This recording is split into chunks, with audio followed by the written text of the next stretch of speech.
वास्तविक क्या इसको बोलते हैं रियल नंबर्स। रियल नंबर देखिए, अगर हम डायरेक्टली बांटते चले तो वास्तविक संख्या इस दुनिया में पाई जाने वाली सभी संख्याएं क्या है? वास्तविक संख्या। चाहे वो प्लस में हो, चाहे वो माइनस में हो, चाहे वो बटा में हो, चाहे वो रूट में हो, चाहे जैसे सब की सब संख्या किसमें है? वास्तविक संख्या। तो वास्तविक संख्याओं को हम रियल नंबर कहते हैं, इसलिए हम आर से प्रदर्शित करते हैं। किससे दिखाते हैं? आर से। और आर का मान आपका माइनस इनफाइनाइट से लेकर के ऐसे प्लस इनफाइनाइट तक होता है, सही ना? इसके बीच में कोई भी नंबर्स हो सकती है। अब वास्तविक संख्या को दो भागों में बांटते हैं। एक ऐसी संख्या जिसको बोलते हैं परिमेय संख्या। क्या बोलते हैं भाई? परिमेय संख्या। परिमेय संख्या को अंग्रेजी में बोलते हैं रेशनल नंबर। क्या बोलते हैं? Rational number. रेशनल नंबर, ठीक है। और दूसरा होता है अपरिमेय संख्या। अपरिमेय संख्या, सही ना? इसको बोलते हैं इरेशनल नंबर।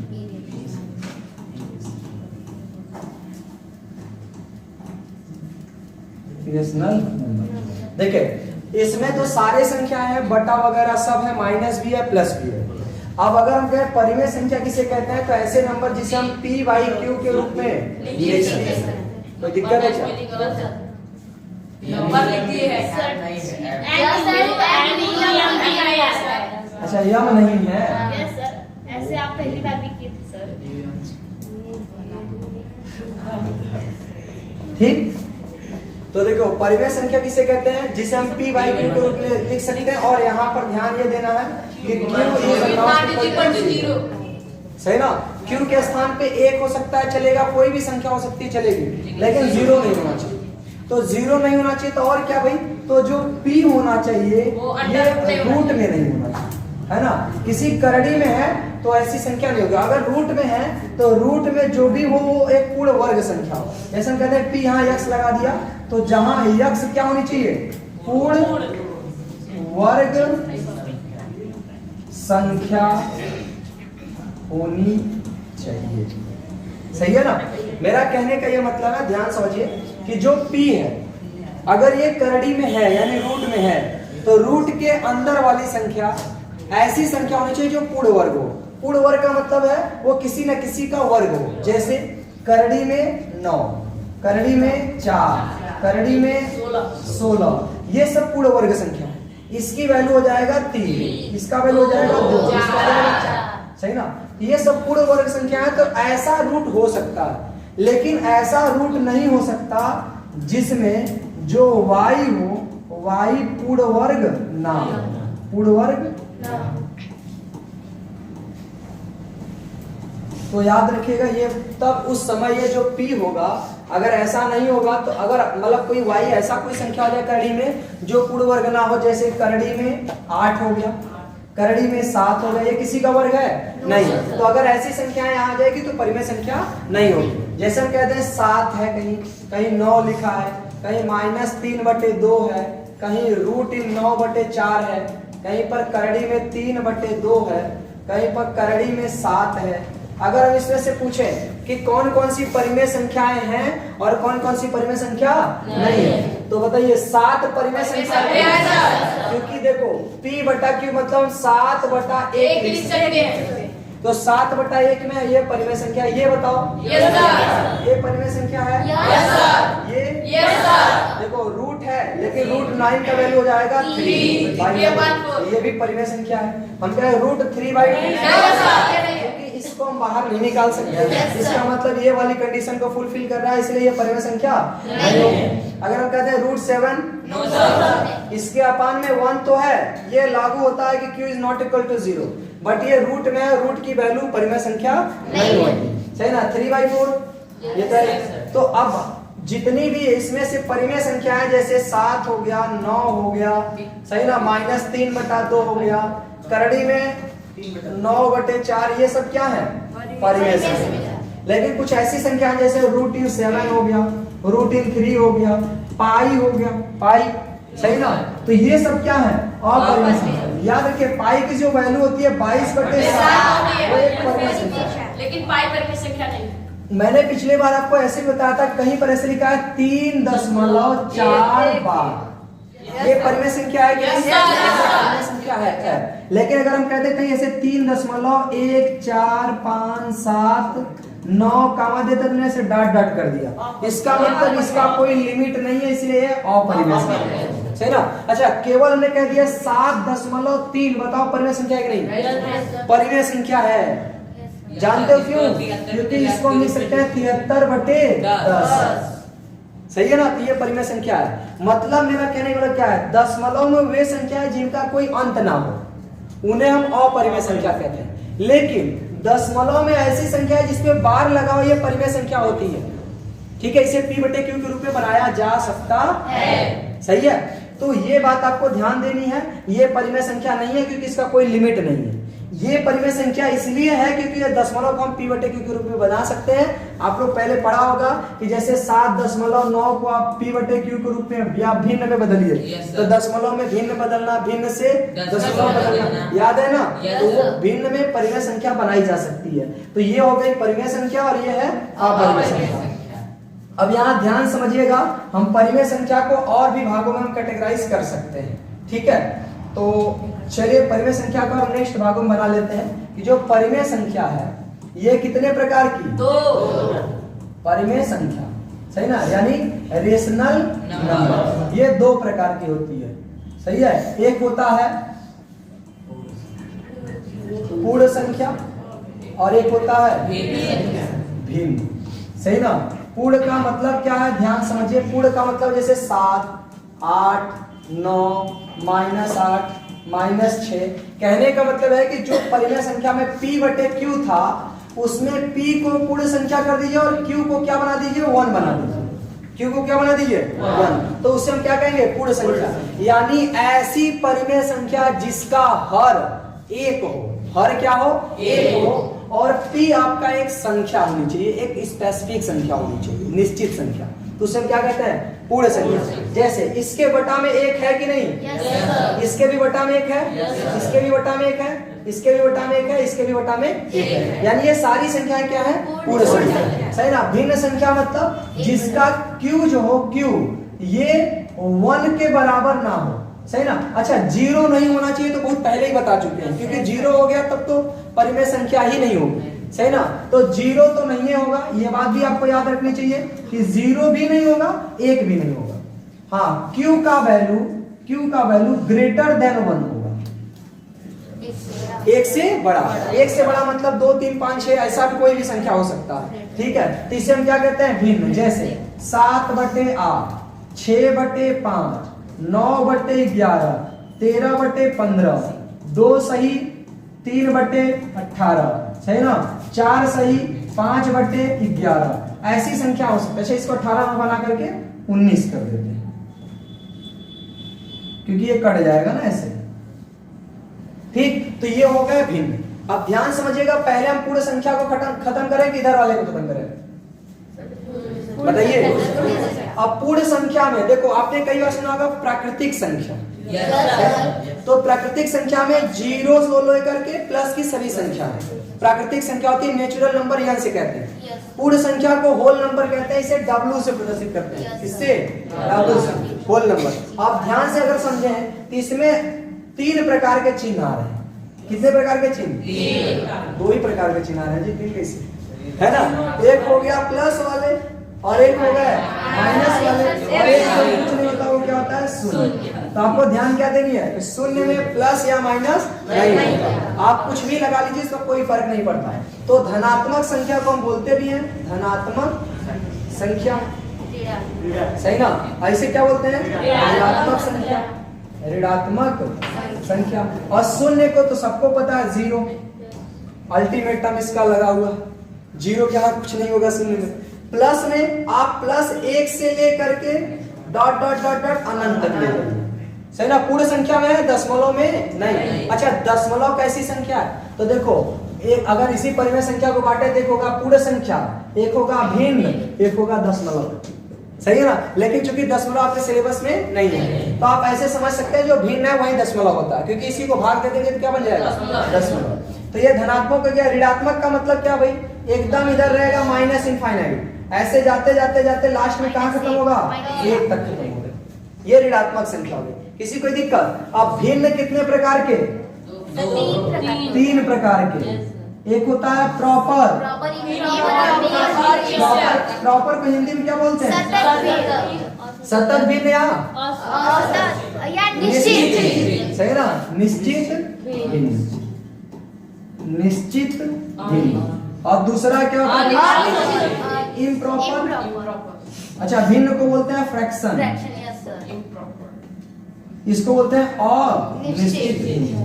सही ना? और एक लास्ट में क्या होता है? मिश्रित भिन्न। मिश्रित को हम क्या बोलते हैं? Mixed fraction. अगर ये गड़बड़ होगा हिंदी में तो याद रखिएगा, हम लोग हिंदी नहीं पढ़ रहे हैं। क्या पढ़ रहे हैं? मैथ। सही, तो आप संख्या को समझिए, कैलकुलेशन समझिए। मिश्रित भिन्न को हम लोग मिक्स्ड फ्रैक्शन कहते हैं। सही है ना? Mixed fraction. ये आपको अंग्रेजी हिंदी दोनों इसलिए एक साथ लेकर चल रहे हैं ताकि कल को अगर कोई हिंदी मीडियम का हो चाहे इंग्लिश मीडियम का कोई भी अगर देखे तो दोनों भाषा समझ सके। सही ना? और दूसरी चीज, आप लोग को भी अंग्रेजी आना जरूरी है। ठीक है? अब पता लगा कि आपको भिन्न पता है, कोई आके कह रहा है कि फ्रैक्शन क्या होता है, तुमको समझे नहीं आ रहा है, तो कहेगा नहीं कि 10 में पढ़ रहा है तुमको बताओ, भिन्न नहीं पता है। ठीक, तो जरूरी है भाई। देखो, निश्चित भिन्न उसे कहते हैं अगर हम कोई भिन्न ऐसे लिखे P/Q के रूप में। किसके रूप में? P/Q के रूप में। तो याद रखिएगा, निश्चित भिन्न उसे कहते हैं जिसमें P आपका छोटा होगा, Q आपका बड़ा। P को अंश कहते हैं और Q को भाग। इसमें P आपका छोटा होगा और Q क्या होगा? बड़ा। उसे निश्चित कहेंगे। जैसे 3/8, 2/5, 4/7, ये सब निश्चित भिन्न है या सतत भिन्न है। इसे हम प्रॉपर फ्रैक्शन कहते हैं। किसी कोई दिक्कत? हमने क्या कहा? जिसका अंश छोटा हो और बड़ा हो, निश्चित भिन्न। अनिश्चित मतलब जिसका अंश बड़ा हो और छोटा, उसे अनिश्चित भिन्न कहते हैं। जैसे 7/3, 8/2, 8/3 कर देते हैं, 5/2। ये सब क्या है? अनिश्चित। आप लोग को कोई दिक्कत तो नहीं है ना? आप भाई इधर रेड टी शर्ट वाले बताना, 8/7 ये कौन से प्रकार का भिन्न है? आप हाँ, 8/7 कौन से प्रकार का भिन्न है? निश्चित, अनिश्चित या मिश्रित? अनिश्चित। बहुत बढ़िया। चलिए भाई, 6/11 जिससे पूछेंगे वो बताएगा। एकदम पीछे लकी। हाँ, निश्चित भिन्न। बहुत बढ़िया, शाबाश। ठीक है, तो इस तरह से याद रखो। मिश्रित का मतलब क्या होता है? जैसे 7 सही 2/3 है ना, 5 सही 6/11, इसे हम क्या कहते हैं? मिश्रित। लेकिन मिश्रित भिन्न की एक खासियत होती है कि ये जो सही वाला नंबर होता है इसको होल बोलते हैं। जैसे 7 होल 2/3, सही ना? लेकिन ध्यान ये देना है कि जब सही में ऑलरेडी लगाए हैं तो इधर अनिश्चित वाला नहीं होना चाहिए, मतलब ऊपर वाला बड़ा नहीं होना चाहिए। मान लो अगर कहीं ऐसे लिख दिया 8 से 11/3, तो इसको आप चेंज कर सकते हैं। कैसे? देखो, पहले तो 8 से 11/3 को आप ऐसे लिख सकते हैं, 8 + 11/3। जानते हो क्यों? क्योंकि आप इसको कैलकुलेशन करते होंगे, 3 8 24 में 11 जोड़ते हो ना, अभी भी वही मतलब है। सही ना? अब बताओ, क्या 11 में 3 से भाग जा सकता है? अरे 3 × 9, 3 बार जाएगा। कितना बचेगा? 2। जितना बचेगा उसको लिख दो ऊपर /3, तो जोड़ दो 8 3 11 सही 2/3। ये इसका फिक्स और मिश्रित भिन्न है। ये भिन्न ऐसे नहीं लिखा जाता, क्योंकि जब आप मिश्रित बनाएंगे तो बात ध्यान देने कि ऊपर वाला छोटा होना चाहिए, नीचे वाला बड़ा होना चाहिए। अगर ऐसा नहीं है तो आप बनाओ, नहीं तो गलत भिन्न माना जाएगा। सही है? तो ये मिश्रित हो गया। तो बताइए, परिमेय संख्या समझ में आई? तो परिमेय संख्या में एक पूर्ण और एक भिन्न। तो पूर्ण संख्या 3, धनात्मक, ऋणात्मक, शून्य। और इधर भिन्न में भी हो गया निश्चित, अनिश्चित और मिश्रित। कोई दिक्कत? अब इसमें कुछ इंपॉर्टेंट बात आपको जाननी है। जैसे कल मैंने आपको बताया है, अगर नहीं याद है तो कोई बात नहीं। वो ये है कि जैसे अगर कहीं पूछ लिया जाए कि प्राकृतिक संख्या क्या है, प्राकृतिक संख्या, इसको कहते हैं नेचुरल नंबर। प्राकृतिक संख्या में याद रखिएगा, 0 से लेकर के पूरा धनात्मक संख्या तक। ये पूर्ण संख्या है सर जी। 1 2 नहीं पता है सर जी। 2 से हो गया। पूर्ण संख्या। अच्छा हाँ, 0 से लेकर के पूरा ना, तो नेचुरल नंबर हमें बनाना है तो कहां से रहेगा? 1, सही ना। इसके बाद दूसरा प्राकृतिक संख्या के बाद कुछ कहता है पूर्ण संख्या, तो पीछे बता चुके हैं, पूरा माइनस प्लस जीरो सब पूर्ण संख्या है, ठीक है, बस घटाना नहीं होना चाहिए। अब देखिए जैसे कुछ पूछता है सम संख्या, तो सम संख्या को कहते हैं इवन नंबर। क्या बोलते हैं? Even number. चलो ऐसे लिख लेते हैं, इवन नंबर, सही ना। सम संख्या को किसे कहते हैं भाई? तो ऐसी संख्या है जो 2 से कट जाए, जो 2 से कट जाए उसे क्या कहते हैं? सम संख्या। 2 से कटने का क्या मतलब है? जैसे 2 हो जाए, 4, 6 हो जाए, 4 हो जाए, 8 हो जाए, ऐसे बहुत। हमने क्रम से नहीं लिखा है, आगे पीछे लिखा है, इससे कोई दिक्कत नहीं है। ऐसी संख्या है जो 2 से कट जाए। अच्छा, कोई बड़ी सी संख्या लिखा है 5, 8, 9, 6, 4, 3, 8, 7, 6, बताओ ये सम संख्या है? बहुत बढ़िया। केवल आपको किनारे वाला देखना है, अगर वो 2 से कट गया तो पूरी संख्या 2 से कट जाएगी, ठीक। तो ये हो गई सम संख्या। अगर आपसे पूछे विषम संख्या, तो भाई विषम संख्या को बोलते हैं ऑड नंबर, ऑड नंबर, सही ना। देखिए ऐसी संख्या है जो 2 से ना कटे, जैसे 1 एक विषम संख्या है, 3, 5, 7 डॉट डॉट डॉट डॉट अनंत तक, सही ना। ये क्या है? विषम संख्या। किसी को दिक्कत? क्या ये कोई संख्या 2 से कटेगी? तो आपको पता करना है बड़ी से बड़ी संख्या की, ये सब बड़ी संख्याओं का कैसे पता चले कि नहीं ये विषम है, विषम है। किनारे वाले को 2 से भाग दो, अगर कट जाए तो ठीक, ना कटे तो विषम संख्या, और कट जाए तो सम संख्या। किसी को कोई दिक्कत नहीं आता? अब ध्यान से सुनिए, कभी कहता है कि 2 क्रमागत सम संख्या है। क्या बोलता है? 2 क्रमागत सम संख्या। पहले मेरी बात सुनो, पहले कहे क्रमागत धन पूर्णांक, क्रमागत धन पूर्णांक। तो आप क्या मानेंगे? जैसे कहते हैं क्रमागत 2 धन पूर्णांक, तो धन पूर्णांक का मतलब एक पूर्णांक है प्लस वाला, सही ना। पूर्णांक माइनस वाला नहीं, धन पूर्णांक मतलब प्लस वाला, 0 नहीं। तो देखो इसका मतलब है कि जैसे 1, 2, 3 ये सब क्रमागत संख्या में पूर्णांक है धन में। तो आप मानेंगे कैसे? अगर एक संख्या आपने यक्ष माना तो अगले में 1 जोड़ देना चाहिए, तो अगला वाला क्या होगा? यक्ष प्लस 1। इसके अगला वाला क्या होगा? यक्ष प्लस 2। अगला क्या होगा? यक्ष प्लस 3। तो इस तरह से मानते हैं क्रमागत धन पूर्णांक, यक्ष प्लस 2, यक्ष प्लस 3, यक्ष प्लस 4, ये डॉट डॉट डॉट, ये क्रमागत धन पूर्णांक, ऐसे माननी है आपको। अगर कह दे क्रमागत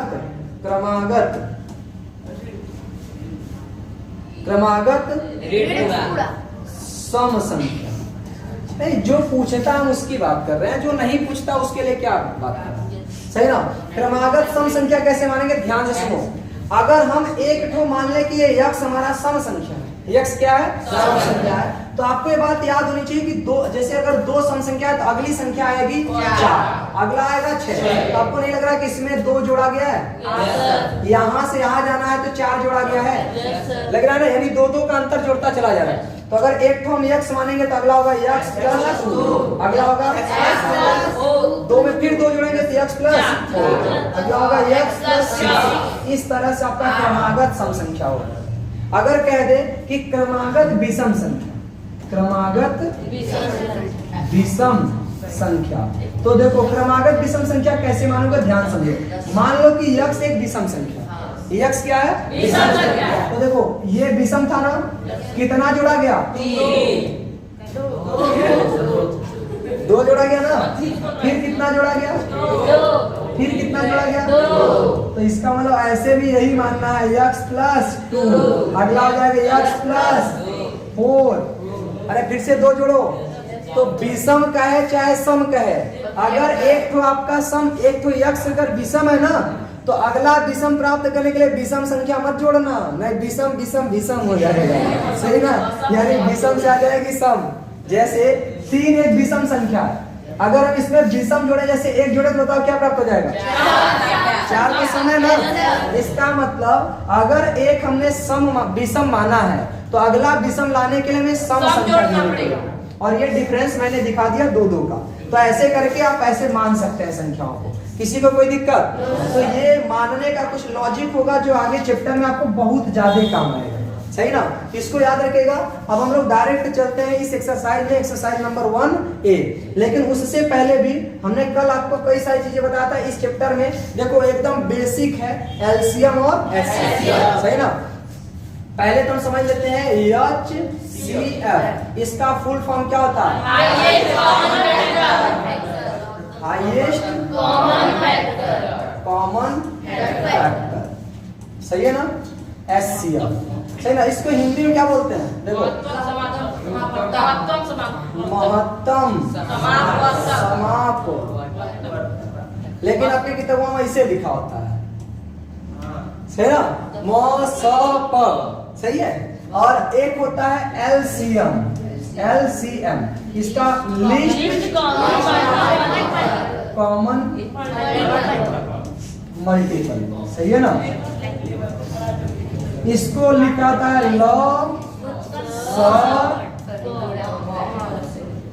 लघुत्तम समापवर्तक, सही ना, महत्तम समापवर्तक, सही है ना। हिंदी वाला बड़ा कंफ्यूजिंग होता है, ये सबसे बेस्ट होता है HCF LCM, है ना, शॉर्टकट में।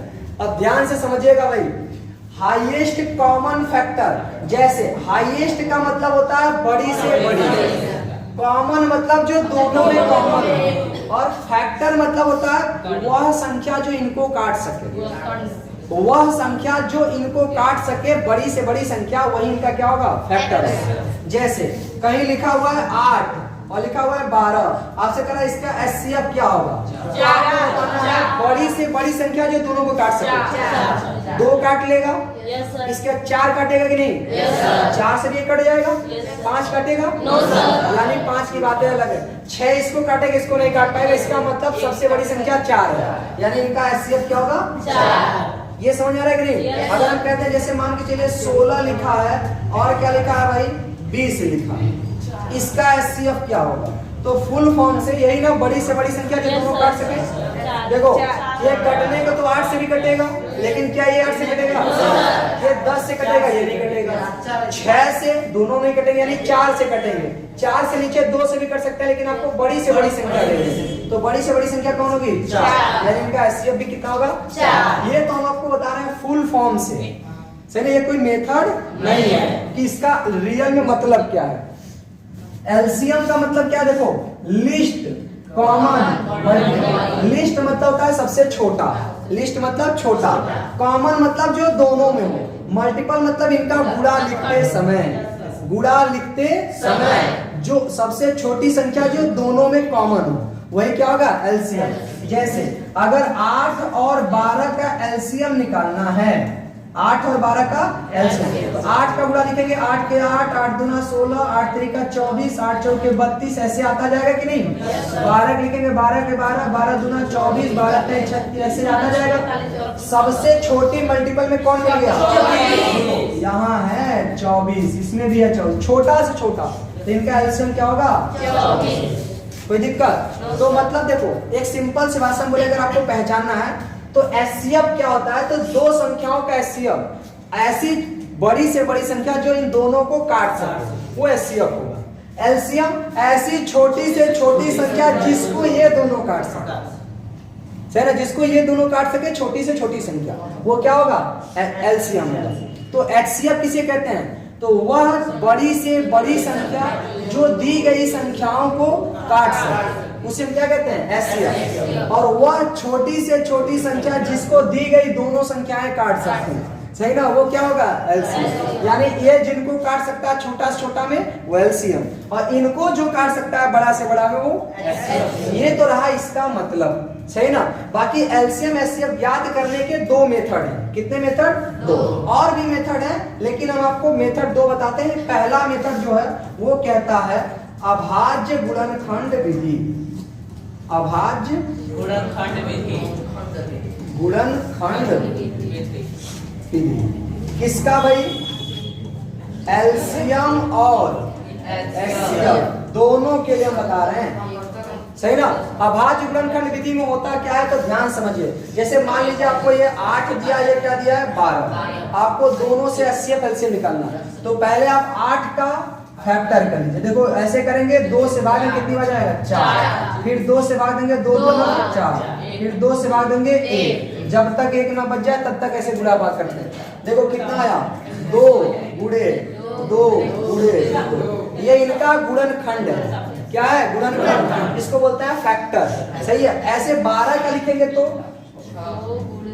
2 से काटेंगे 2 छक्का 12, 2 से काटेंगे 2 3 3 से काटेंगे खत्म। यानी इनका फैक्टर हुआ 2 गुणे 2 गुणे 3।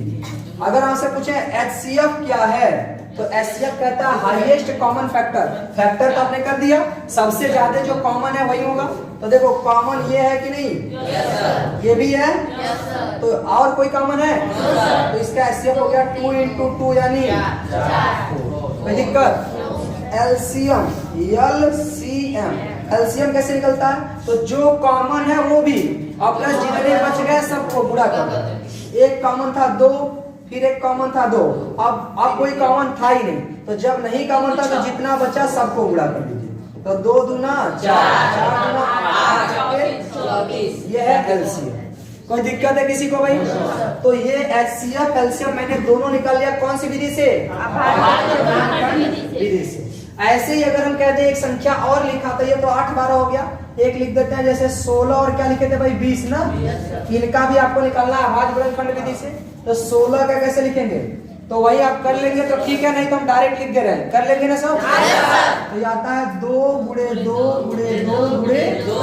तो 2 दूना 4, 4 दूना 8, 8 दूना 16। ऐसे 20 का हम लिख सकते हैं 2 गुणे 2 गुणे 2 दूना 4, 4 पंजे 20। बाकी आया कैसे? तो वही भाग विधि जो हमने किया था उससे ध्यान समझिए। अब देखिए आपको क्या निकालना है? HCF। तो भाई कॉमन लीजिए, एक ये मिल गया, एक ये मिल गया, और कोई मिला? तो बस जो कॉमन है वही इनका HCF है 2 × 2 यानी 4। अगर हम कहें LCM बताओ भाई तो जो कॉमन है वो भी प्लस जो बच गया वो भी। तो देखो 2 और 2 कॉमन था, बचा क्या भाई? 2 2 5, 2 2 और 5 गुणा कर लिया जाए। 2 दूना 4, 4 दूना 8, 16। ये इनका क्या हो गया? LCM। कोई दिक्कत? समझ आया कि नहीं? ये विधि कौन सी थी? अब हम लोग एक विधि और है जिसको कहते हैं भाग विधि। क्या बोलते हैं? भाग विधि। तो भाग विधि से कैसे निकलता है? ध्यान समझिए। भाग विधि से LCM HCF दोनों। पहले हम LCM बताएंगे, इसके बाद HCF बताएंगे। देखो LCM भाग विधि से कैसे निकलता है? तो यहाँ पर देखो हमको 8 12 का कितना LCM होता है? 24। चेक करना है कैसे निकलेगा? तो ये हो जाएगा 8 और 12। इस तरह से भाग विधि, इसको कहते हैं भाग विधि। किसका तरीका है? LCM। बताओ इसमें से कोई भी एक संख्या पहले सबसे छोटे से छोटी संख्या से काट लो। 2 से कटेगा? 2 चौके 8, 2 छक्का। सही है ना भाई? आपको समझ आ रहा है ना? कैप कैप जी। 2 से डिवाइड करिए, 2 दूना 4, 2 3 6। फिर 2 से कोई कटेगा? 2 1 का 2। देखो जो ना कटे उसको सेम टू सेम उतार लेंगे। लेकिन ऐसा मत भाग दे देना कि एक को ना कटे। कम से कम 1 8 को तो कटना ही चाहिए। और किससे? 3 से। 1 हो जाएगा 3 1 का 2। सही है? कोई दिक्कत? अब LCM इनका क्या होगा भाई? तो जो यहाँ पर आया है सबका मल्टीप्लाई करोगे 2 × 2 × 2 × 3। तो मल्टीप्लाई करेंगे 2 2 4 2 8 2 20। ये इनका LCM है। सही ना? तो ये तो हो गया LCM भाग विधि से। ऐसा तो आप सब लोगों ने पढ़ रखा है। तो भाई आपका नाम आपने क्या बताया था? करण कुमार। करण कुमार, इस बात को देखिए, समझ में ना आए तो पूछ लेना, ठीक है? नहीं तो फिर बाद में कोई बताने वाला एकदम नहीं आ रहा। मतलब थोड़ा सा समझ में आया, ये तो समझ में आया लेकिन इधर का नहीं समझ में आया। ये सबका नहीं आया। हे भगवान भाई, ये भी यही तरीका था। मैंने 8 को ऐसे लिखा और ऐसे भाग दिया, जो भी है उसको पूरा गुणा में लिख लिया। सही है? अच्छा एक बात आपको और बता देते हैं, आपको इतना भी टेंशन नहीं लेना। मान लो एक बार में नहीं आया, जाके घर पे वीडियो देखना। सही है? और हाँ, आप सब लोग घर पे जाया करो ना तो चैनल को तो सब्सक्राइब कर ही लिया करो, और सबके फोन में सब्सक्राइब होना चाहिए। और अपने फोन में नहीं तो घर पड़ोसी का फोन है उसमें भी सब्सक्राइब होना चाहिए। ठीक है? ये बात सब लोग को ध्यान देना है। चैनल क्या है अभी आपको कुछ समय बाद पता चल जाएगा, अभी लिख दे रहे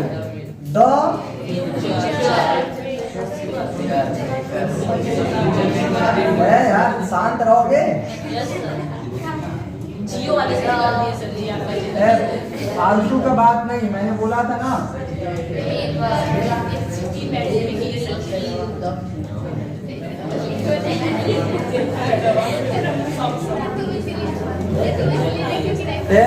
तुम लोग को मना किया था ना कि एकदम मत बोलना।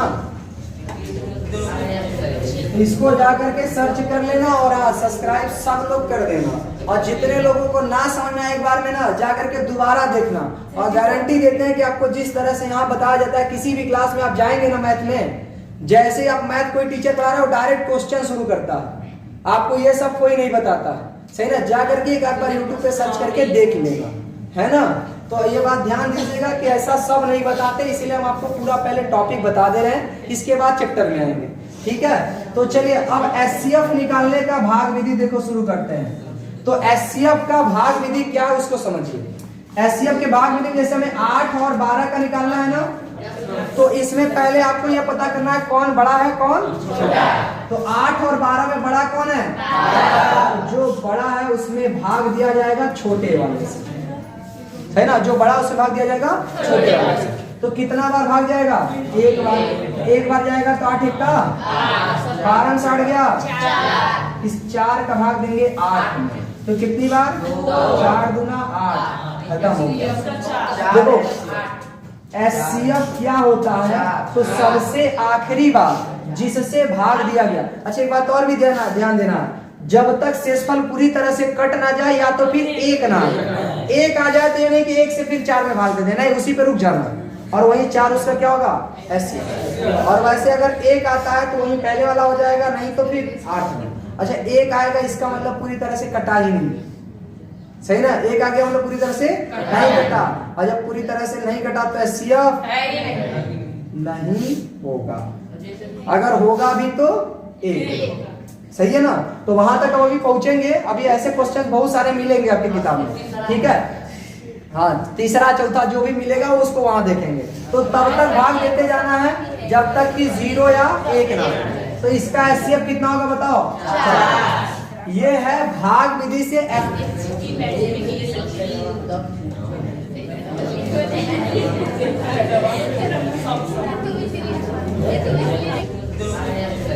इसको जा करके सर्च कर लेना और सब्सक्राइब सब लोग कर देना।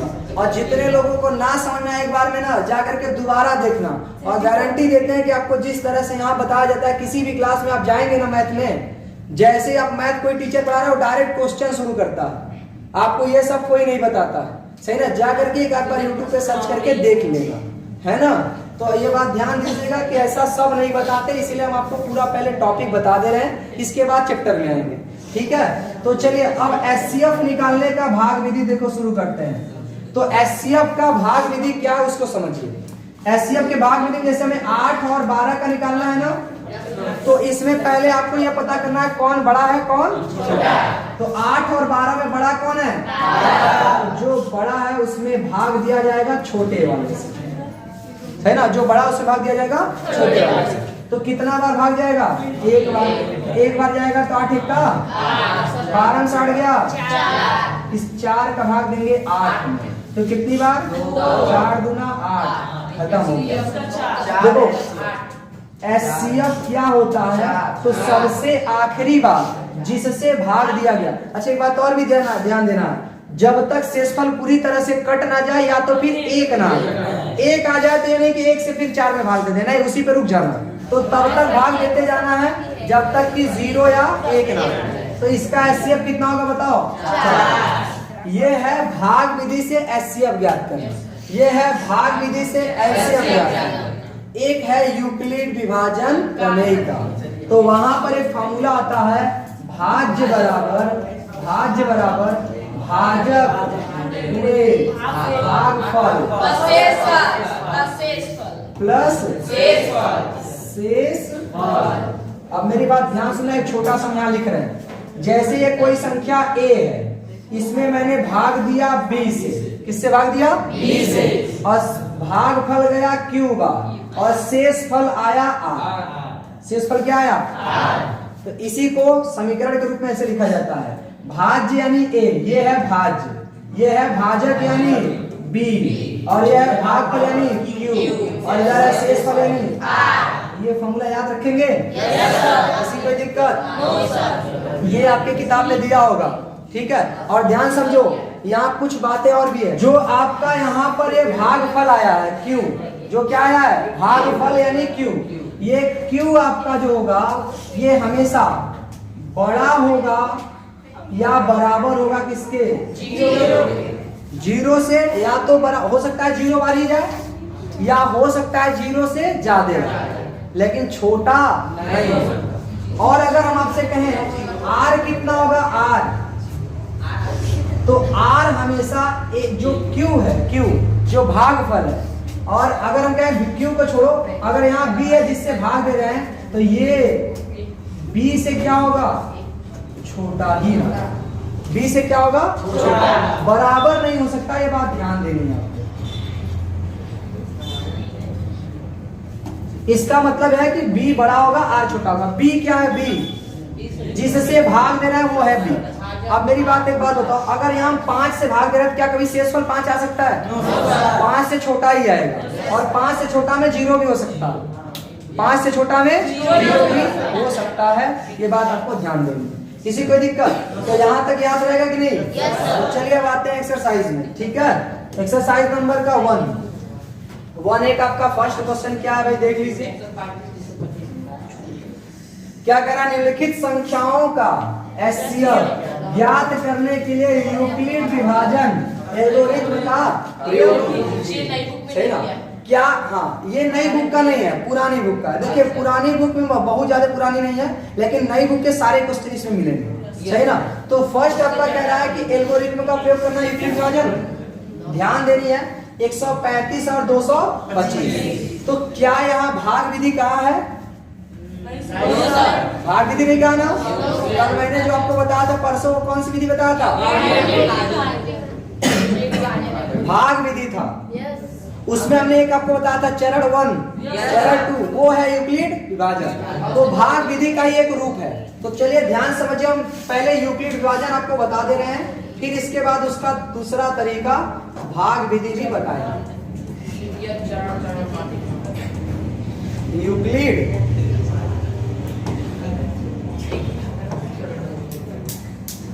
ध्यान समझिए, आपको सबसे पहले यूक्लिड विभाजन में यही पता करना है कौन बड़ा है कौन छोटा है। इसमें 135 छोटा है और 225 बड़ा है। ठीक है, ऊपर होने लगा क्या? नहीं, तो ध्यान समझिए।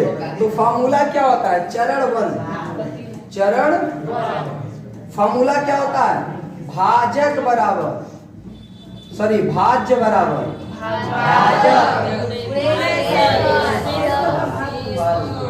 भागफल, यही है यूक्लिड विभाजन। सही ना? तो मेरी बात ध्यान सुनिएगा, इसका क्या मतलब है उसको समझिए, है ना। जैसे आप 225 में भाग देंगे कितने से?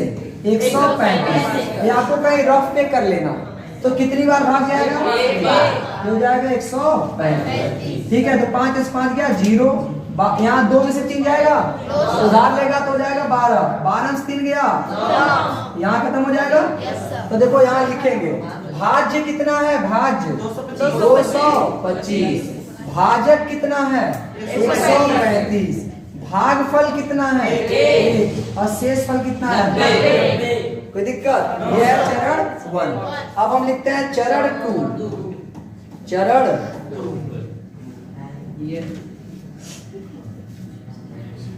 चरण 2, है ना। चरण 2 में क्या है भाई? फिर से वही सेम फार्मूला, भाज्य बराबर भाज्य गुणे भागफल प्लस शेषफल। लेकिन आपको भागफल देना है किसमें उसको समझो। ये जो शेषफल आया वो और जो भाज्य आया वो, बस ये दोनों को पकड़ना है। 135 और किसके लिए? 90 के लिए। तो बताओ इसमें बड़ा कौन है? 135। यानी आप भाग देंगे 135 में 90 का। आपको नहीं लग रहा है ये वही कमा हो रहा है? तो ये भाग देते हुए है और ये ऐसे लिखते हुए है, चूंकि यूक्लिड विभाजन है ना। तो देखो भाग देंगे कितनी बार जाएगा?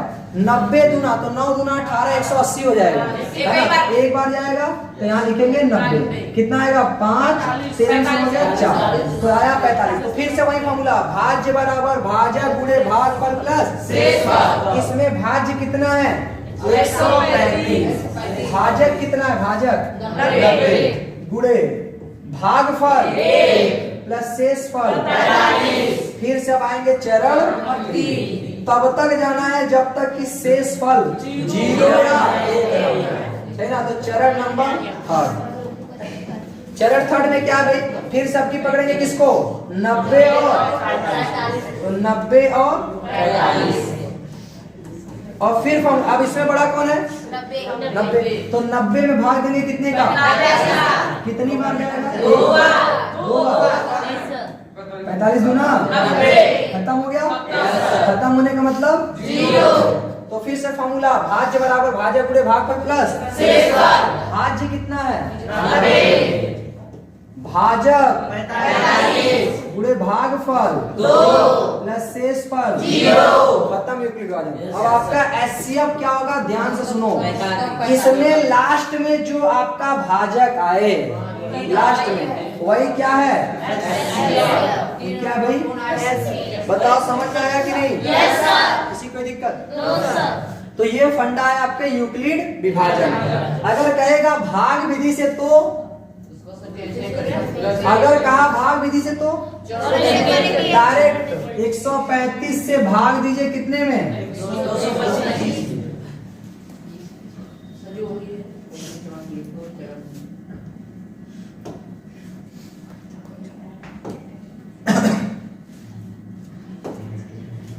135 से भाग देंगे 225, कितनी बार जाएगा भाई, एक बार तो जाएगा 135, 5 इस 5 या 0, 12 से 3 गया 9।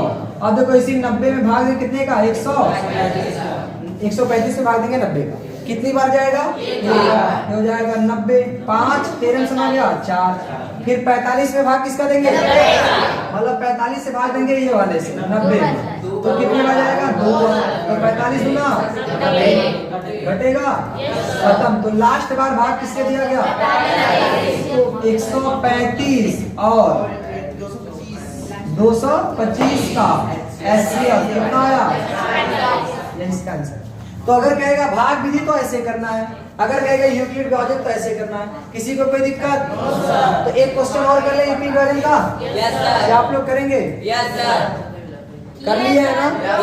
तो आगे बढ़े, चलिए क्वेश्चन नंबर नेक्स्ट पर देखो, 1 मिनट, इसके पीछे का जो ये क्वेश्चन है, क्वेश्चन बी और क्वेश्चन सी। नेक्स्ट क्वेश्चन देखिए क्या कह रहा है, यूक्लिड विभाजन वही एल्गोरिथ्म के प्रयोग से 240 और 228 का एचसीएफ, एकदम पिछला ही क्वेश्चन है, एचसीएफ निकालेंगे ना। चलिए तो दो लोगों का भी हम छोड़ते चलते हैं। यहाँ देखो तीसरा में यूक्लिड विभाजन एल्गोरिथम के प्रयोग से इसका इसका और इसका क्या क्या करना है, ठीक। तो ध्यान से मेरी बात सुनो, पहले सबसे छोटे छोटे वाले 2 तो सेलेक्ट कर लेना, कोई भी 2 छोटा मोटा से मतलब नहीं है, कोई भी 2 पहले सेलेक्ट कर लेना। जैसे हमने देख लिया 73 78 और 73 78 और क्या भाई 71 61। बुक है सबके पास? जरा क्वेश्चन मिला लेना थर्ड, क्योंकि भाई ये प्रिंट ये टाइपिंग किया गया है मेरे ही द्वारा, हो सकता है कहीं गड़बड़ हो जाए। सही है, सही है क्वेश्चन ना। चलिए अभी 2 तो हमने सेलेक्ट किया, इसमें बड़ा कौन है बताओ? है बापू, पिंक कलर, खड़े हो आप ही कह रहे हैं, आपको दिखाई दे रहा है कि नहीं? ये एकदम क्लियर, ऐसा तो नहीं ना कि चमक रहा है, इस पर दिख रहा है ना। तो बताओ 73 78 और 71 61 में बड़ा कौन है? बहुत बढ़िया, 7378 बड़ा, ठीक है बैठिए। तो अब की भाग देंगे, यहाँ लिख देते हैं 73 78, इससे इसमें बड़ा है 71 और 61। तो भाई वही चरण 1 चरण 2 यूक्लिड विभाजन तो यही है। तो पहला लिखने जा रहे हैं चरण 1। तो फार्मूला क्या होता है, A बराबर बी क्यू प्लस आर।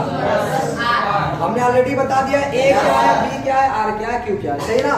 तो भाज्य बराबर भाज्य गुणे भागफल प्लस शेषफल। तो देखो इसमें आपको भाग देना है 73 78 से, किसमें 71 एक बार भाग जाएगा 71 61। 8 में से गया 7 में से 6 गया 1 3 में से गया 2 खत्म। आया कितना 217। देखो एक ही जगह पे क्या लिखेंगे 73 78 एक ही जगह पे ये भाज्य हो गया। भाजक बोलो, भाजक कितना है 71 और भागफल शेषफल है ना। चरण नंबर 1 फिर वही चरण 2 चरण 2 ध्यान से देखिए चरण 2 में हम क्या लेंगे इसका ये और इसका ये है ना, यानी 71 61 और 217। आप लोगों को समझ में नहीं आ रहा है बात कर रहा भाई, तुम दोनों कह रहे हैं तो हमने बोला ना कि शांत रहना क्लास में, आपस में डिस्कस नहीं, सही है। 71 61 और 217 ध्यान से समझिए, इन दोनों में भी वैसे ही भाग देंगे तो 217 में भाग देंगे किसका 71। अब कुछ लोग के दिमाग में आएगा सर 2 स्टेप में करें कि 3 स्टेप में करें, अरे आपकी जैसी इच्छा, सही ना। तो चलिए कितने स्टेप में करते हैं आप लोग जैसे, देखो ये 200 है 700 है तो दूध क्या 600, 3 बार तो जाना ही चाहिए। 3 सत्ते 21 3 1 3 2 3 1 3 और 2 5 3 दूना 6 6 में से गया 5 11 से 5 गया 11 से 5 गया 6 यहाँ बचा 6 में से 6 गया खत्म। देखो यहाँ उतारेंगे 1 फिर से जा रहा है क्या 3 बार 6 से 51 खत्म, यानी कि शेषफल कितना आया 0। तो यहाँ लिखेंगे ना भाज्य, भाज्य कितना है 71 61, भाजक कितना है 217, भागफल कितना आया 33, शेषफल कितना आया 0। शेषफल खत्म मतलब 73 78 और 71 61 का HCF कितना भाई HCF, तो लास्ट में कितने से भाग दिया गया 217 से, तो इसका HCF है। अब आपको लगता है कि आंसर है कि नहीं, तो देखो अभी नहीं, अभी एक तो बाकी है, तो अब इसका और जो इसका HCF है उनको साथ में लेते हैं, सही ना। तो अब जो फाइनल आंसर आएगा वहां पर ध्यान देना। अब हम ले रहे हैं यहाँ से HCF 217 और यहाँ से 92 690, सही ना। अब इनमें भी वही सेम काम, चरण 1 सही ना। देखो अगर ये कहीं हमको ऐसे लिखना ना होता तो हम लोग कब उड़ा चुके होते, सही है ना।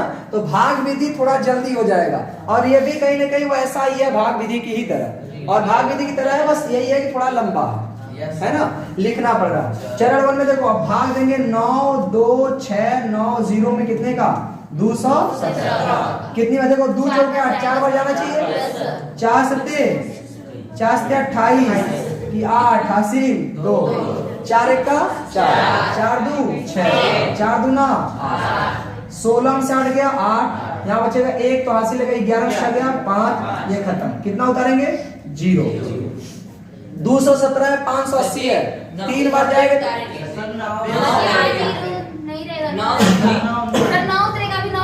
अच्छा 9 बचा है, सॉरी। देखो 3 बार जाएंगे तो 600 हो जाएगा, यानी कितनी बार जाना चाहिए 2 बार। 2 सत्ते 14 2 1 का 2 और 1 3 2 दूना 4, सही है। 9 से 4 गया 5 8 में से 3 गया 5 1 155 हुआ, यानी अभी 0 उतारेंगे। देखो 2 सत्ते 14 7 बार जा सकता है, सही ना। तो 7 बार भाग देंगे 7 सत्ते 49 7 1 का 7 4 11 के 1 हासिल 1 7 दूना 14 14 1 15, आया कितना भाई 10 में से 9 गया 1 4 में से गया 3, यानी देखो यहाँ चरण 1 में वही भाज्य बराबर भाज्य गुणे भागफल प्लस शेषफल, यानी A बराबर BQ प्लस तो A यानी भाजक कितना है भाज्य कितना है 92690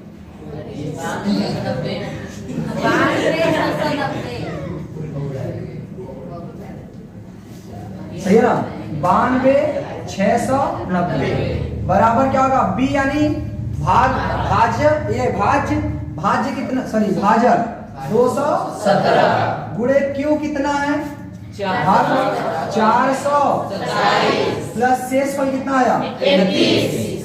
अब आपको ये बात पता है कि यहाँ से इसको पकड़ेंगे, यहाँ से इसको पकड़ेंगे, है ना, जिस जो भाग फल आया वो और जो शेष फल आया वो।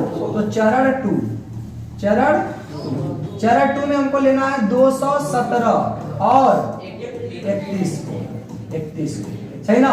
तो देखिए 217 में भाग देंगे कितने का 31, मेरे हिसाब से 7 बार चला जाना चाहिए, 7 का 7 7 के हो गया 0, यानी देखो अब की बार आएगा भाज्य यानी 217 बराबर जिससे भाग दिया 31 गुणे भागफल 7 प्लस शेषफल 0 हो गया ना।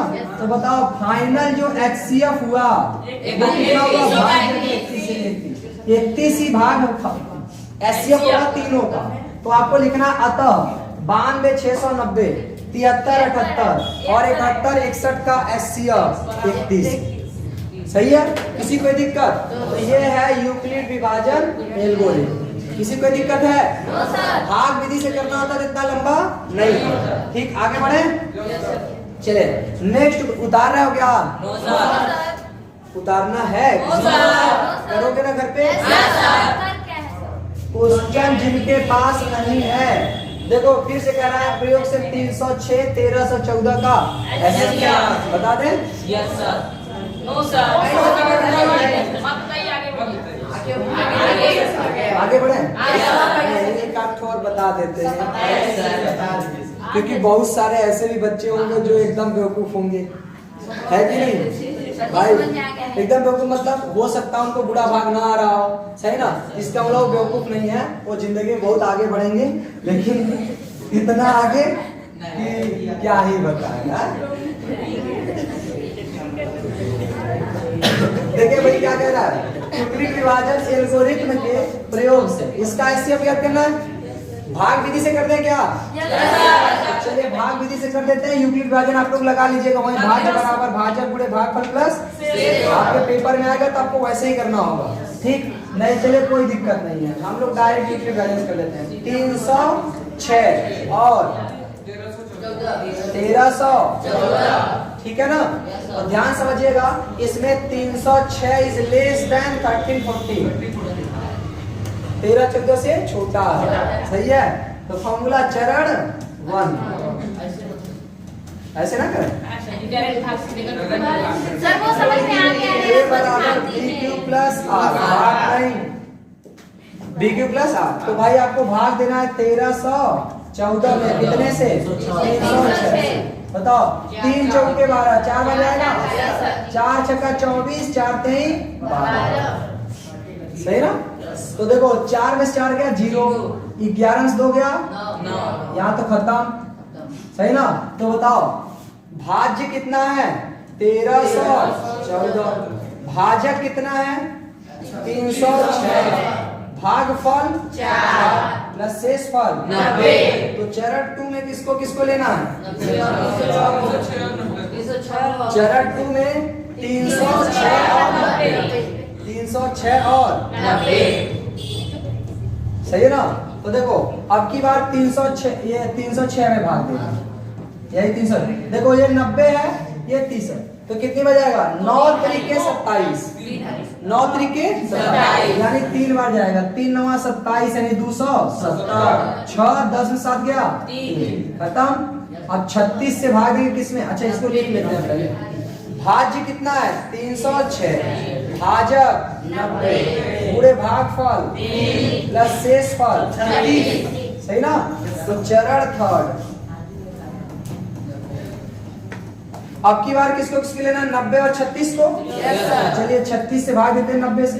देखो 36 दूना 72 यानी 3 तरीका 9 90 होगा, लेकिन 6 तरीके 18 भी बढ़ेगा, तो सही है। तो 2 बार 36 दूना 10 से 2 गया 8, यहाँ बचेगा बस। अब की बार क्या आएगा बताओ? 90 और 36 का था, 90 और 36 का। तो यहाँ भाज्य कितना है? 90, भाजक 36 पूरे भागफल 2 प्लस शेषफल। ये इतना बड़ा कैसे आ गया? वो 18 है, सही ना। अब देखो चरण एक और आगे बढ़ेगा, चरण 4 किसका किसका की 36 और 18, 36 और 18।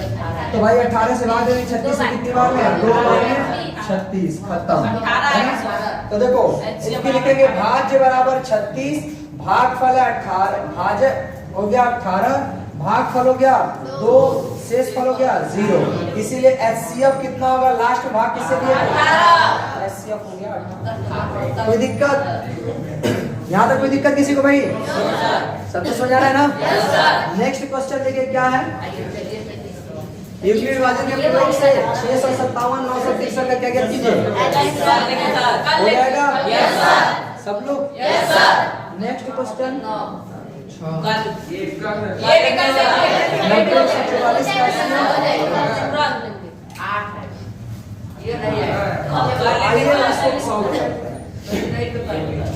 देखो कह रहा है दर्शाइए, दर्शाइए की मतलब सिद्ध कीजिए कि कोई भी धनात्मक विषम पूर्णांक, यानी जो विषम संख्या होती है वो इसके या इसके रूप में होता है, जहां क्यों कोई पूर्णांक है लेकिन पता नहीं हो कौन सा पूर्णांक है ना, पूर्णांक है लेकिन कौन सा पूर्णांक है पता नहीं। तो भाई पूर्णांक तो कुछ भी हो सकता है ना, 10 20 25 50 100 150 200 1000 लाख 1.5 लाख कुछ भी हो सकता है, सही ना। तो क्यों से यहाँ पे कोई मतलब नहीं, ध्यान से समझो। ऐसे क्वेश्चन में कभी भी कहेगा कि सिद्ध कीजिए तो आपको मानना क्या है उसको समझिए, सही ना। कि मान लेते हैं कि माना यक्स एक क्या है, मतलब मान लिया कि यक्स एक विषम संख्या है, क्या भाई विषम संख्या है, ये हमने मान लिया कि यक्स क्या है विषम संख्या। तो हमको सिद्ध क्या करना है कि ये यक्स इसके रूप में हो। आपने पढ़ा यूक्लिड विभाजन प्रमेयिका का क्या होता है, a बराबर बी क्यू प्लस आर, यही ने पढ़ा भाई। तो आर शेष फल है और हम भाग किससे देने जा रहे हैं, 6 से। तो इसका मतलब जो हमारा r का वैल्यू आएगा ये 0 हो सकता है, 1 हो सकता है, 2 हो सकता है, 3 हो सकता है, 4 हो सकता है, 5 हो सकता है, 6 हो सकता है कि नहीं, 6 हो सकता है क्योंकि आप भाग देने जा रहे हैं इससे 20 से, और यही हमारा क्या है 6। और ये a क्या है, a ये पूरी संख्या a है, पूरी संख्या क्या है, लेकिन हमको ये थोड़ी ना मानना है कि यही संख्या को तो सिद्ध करना है ला करके, इसलिए हम मान लेते हैं कि माना यक्स क्या है, एक विषम संख्या, और यक्स एक विषम संख्या, जिसको हम ऐसे मान लेते हैं यक्स बराबर 6y। सपोज ये लेट y ऊपर तो लिखा ही है, लेट x बराबर 6y, सही ना। और या फिर आप ऐसे कहिए कि यक्स बराबर बी क्यू प्लस आर है, यक्स बराबर क्या है बी क्यू प्लस आर, तो बी वाई प्लस आर, ऐसा मैंने मान लिया। ये तो यूक्लिड विभाजन है, क्या है ये यूक्लिड विभाजन। कोई दिक्कत भाई किसी को, ये मैंने यूक्लिड विभाजन का उपयोग किया क्योंकि उसी की सहायता से हमको यह सिद्ध करना। अभी आप लोग को ऊपर से आ रहा है क्या, अभी मैंने कुछ बताया ही नहीं, सही ना। बस हमने इतना कहा कि बस ऐसा संख्या आपको माननी। देखो आप 6 को नहीं बदल सकते, मैंने बोला था कि संख्याएं दो प्रकार की, चर और अचर। अचर तो आप जो अचर संख्या उसको आप बदल नहीं सकते, जैसे 2 3 4 5 6 अगर ये लिखा है 6 कहीं है तो 6 की जगह पे आप 7 नहीं कर सकते, लेकिन कहीं अगर क्यू है आप उसको बदल सकते हैं, क्योंकि चर संख्या उसे कहते हैं जो परिवर्तित होती है, सही ना। इसीलिए मैंने देखो जो b है ये तो हमको 6 ही रखना पड़ेगा, b कितना रखना पड़ेगा 6। तो मैंने, और यहाँ पे जो r है, r वो हमारा b है भाज्य है, सॉरी जिससे हम भाग देते हैं भाजक है। अगर ये भाजक है तो हमारा r जो होगा वो भाजक से कम ही आएगा, सही ना। तो हमारा जो b है इस वाले क्वेश्चन के लिए, इस क्वेश्चन को सिद्ध करने के लिए जो हमारा यहाँ पे b है वो 6 है, लेकिन जो हमारा r होगा ये हो जाएगा 0 1 2 3 4 5, बस इससे ज्यादा नहीं हो सकता। तो अगर हम इसका प्रयोग करें तो चरण, जब हमने r बराबर कितना रखें 0, जब r बराबर कितना रखें 0, तो x बराबर आएगा 6 गुणे y की जगह पे केवल y रहेगा, प्लस क्या होगा 0, तो इतना ही आएगा, सही ना। अगर आपसे पूछे ये सम है कि विषम, भाई हमने कहा ना कि अगर किसी सम संख्या से किसी भी संख्या में अगर आप गुणा करते हैं तो प्राप्त होने वाली संख्या क्या होगी? सम संख्या होगी। क्यों? क्योंकि देख लो, जैसे हमने कहा सम संख्या में 6 है ना, आगे आप कुछ भी रखो, 1 रखो, आगे आप 2 रखो, क्या रखो भाई? 2 रखो, आगे आप 3 रखो, चाहे सम रखो चाहे विषम, गुणा करने पर आपको सम ही प्राप्त होगा। हो रहा है कि नहीं? तो इसीलिए हमने मान लिया कि माना x एक विषम संख्या है और ये y कोई भागफल है या कुछ भी हो सकता है। ठीक है, अभी y के लिए आई डोंट केयर, सही ना, कि वो क्या है। तो हमने कहा ये ऐसी संख्या थी, मैंने 0 रखा, जैसे 0 रखा इसमें 6 से गुणा हुआ, इसलिए ये क्या है भाई? सम संख्या है। ठीक, क्योंकि ये कंसेप्ट आपको पता होनी चाहिए। अगर हम कहते हैं इसी में r जब हम रखें 1, क्या रखे भाई? 1, तो r जैसे 1 रखेंगे तो बताओ x बराबर क्या होगा? b का मान 6 है, 6, और y की जगह पे y रहेगा, लेकिन यहाँ क्या होगा? 1। और जब आपको ये बात पता है कि ये सम संख्या है तो उसमें 1 जोड़ेंगे तो क्या प्राप्त होगा? देखो, अगर कोई सम संख्या है, इसमें अगर हम 1 जोड़ेंगे तो होगा कि नहीं? तो अभी हमने 1 जोड़ा, इसलिए हमें पता चला कि ये क्या है? विषम संख्या, विषम संख्या। अगर हम यही r बराबर कितना रखते हैं भाई? 2, क्या रखते हैं? r बराबर 2, तो बताओ x बराबर क्या प्राप्त होगा? b एक फिक्स संख्या थी 6, मैंने लिखा 6, और y तो ये कोई भी भागफल हो सकता है जिसका कोई अता पता नहीं है। हाँ, r की जगह पे कितना रखा? 2, बताओ ये क्या होगा? बहुत बढ़िया, ये हो गई सम संख्या।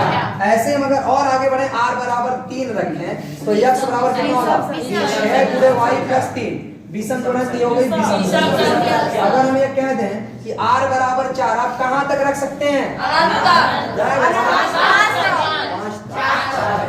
क्योंकि शेष फल आपके 6 से नहीं, अधिक नहीं होना चाहिए, 6 भी नहीं होना चाहिए, 6 भी नहीं होना चाहिए, 6 से अधिक भी नहीं होना चाहिए, तो मैक्सिमम कितने तक? 5। तो r बराबर अगर हम 4 रखें तो x बराबर क्या आएगा बताओ? 6y plus 4। सम संख्या है, सही ना। अगर हम r बराबर 5 रखें तो x बराबर आएगा 6y प्लस, जो कि क्या है? तो आपसे कह रहा था ना कि दर्शाइए कि विषम संख्या इसके रूप में होगी। तो हमने जो y माना था ये तुमको पता है ना कि क्या है? तो y ही भागफल है, तो भागफल को हम समीकरण के अकॉर्डिंग क्यों लिख सकते हैं? क्योंकि y कुछ भी हो सकता है भाई, भागफल है ना, 7 हो सकता है, 10 हो सकता है, हमको पता नहीं है। तो अतः अगर हमसे पूछें कि इसमें विषम संख्या छठो, विषम संख्या कौन कौन सी थी? 2 हो गया और फिर 3 हो गया, 6y प्लस 1 था, मैंने 6y प्लस 1 रख दिया, 6y प्लस 3, तो यही तो तीनों को सिद्ध करना था, सही ना। तो ये हमारी कैसी संख्या हो गई? अगर सम कहता देखो इस रूप में होता 6y प्लस 2, 6y प्लस 4, किसके लिए? 6 के लिए। तो अब आपके दिमाग में चीज बैठा लेना है कि जो वेरिएबल नंबर रहेगा उसके गुणांक में जो भी है वही आपका भाजक है। भाजक मतलब जिससे भाग देना है, सही ना। तो शेष फल हमेशा उससे कम ही होगा। बताओ इस क्वेश्चन में किसी को कोई दिक्कत? No sir. है ये पूरा थियोरेटिकल और है लॉजिकल में थोड़ा दिमाग लगा। और हमको उपयोग किसका करना था? लिक्विड का। किसी को दिक्कत? No sir. आगे बढ़े भाई? Yes sir. चलिए नेक्स्ट क्वेश्चन देखिए क्या कह रहा भाई? किसी परेड में कितने लोग हैं? 616 वाली एक सेना की टुकड़ी को 616 लोग हैं किसी परेड में। जैसे परेड होता है ना, पूरा देखते हो ग्राउंड भरा रहता है, कितने लोग हैं उसमें? 616। 32 सदस्यों वाली एक आर्मी बैंड के पीछे मार्च करना, मतलब लगाना, सही ना। आर्मी बैंड मतलब आर्मी बटालियन, जैसे मूवी में देखा होगा बटालियन चलती है, उसका एक मेजर होता है, कैप्टन होता है, सही है ना, मूवी देखा है ना। ऐसे कह रहा है तो एक 32 सदस्य की एक टुकड़ी बनानी है। कितनी टुकड़ी? एक। तो कह रहा है पीछे मार्च करना है, दोनों समूहों को समान संख्या वाले स्तंभों में मार्च करना। जैसे एक स्तंभ हो गया, इसमें कितने लोग रहेंगे? 32। अगला स्तंभ हो गया, इसमें कितने लोग रहेंगे? 32। सही ना। तो 32 सदस्य वाले मार्च करना है और कह रहा है कि दोनों समूहों को समान संख्या वाले स्तंभों में मार्च करना है। दो समूह है, दोनों को समान संख्या के स्तंभों में क्या करना है, मार्च करना है। उन स्तंभों की अधिकतम संख्या क्या होगी जिसमें वे मार्च कर सकते हैं। हम अगर ये कह रहे हैं कि एक इसमें 32 है तो अगले में भी 32 है, तो अगले में भी 32 है, यही कह रहा कितने कॉलम में बताओ ये लोग आएंगे। तो मैंने कहा यार ऐसे करो ना कि एक में 32 आया, दूसरे में 32 आया, तीसरे में 32 आया, 616 लोग बढ़ना है, भाग दे दो डायरेक्ट। या तो फिर ये संख्या और ये संख्या जिससे कटेगी वो इनका एचसीएफ होगा। क्या होगा, एचसीएफ, और वही एचसीएफ इसका आंसर हो जाएगा। तो आपको करना किसे, यूक्लिड विभाजन से कर लो, चाहे हम भाग विधि से करने जा रहे हैं। यानी इस क्वेश्चन का कुछ नहीं, एचसीएफ निकालना है। क्या निकालना है, एचसीएफ। तो 616 और इसका 32 का क्या निकालना है, HCF। तो हम कैसे निकालेंगे भाई, 616 में भाग देंगे 32।